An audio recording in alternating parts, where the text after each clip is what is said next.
మార్చుకోండి, మీ సర్టిఫికెట్లు మార్చండి, మీ స్కూళ్ళల్లో మీరు క్రిస్టియన్ అని రాయించుకోండి.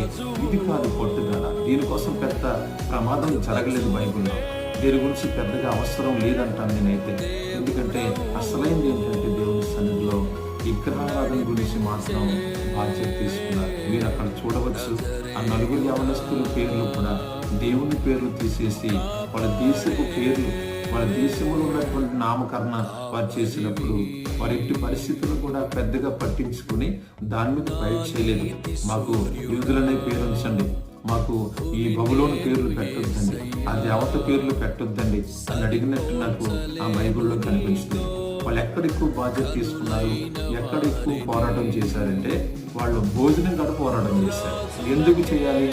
పేర్లు మార్చినప్పుడు షడ్రకు అంటే చంద్రదేవత అని పేరు పెట్టినా కూడా వాళ్ళు పట్టించుకోలేదు. పేరులో ఏముంది?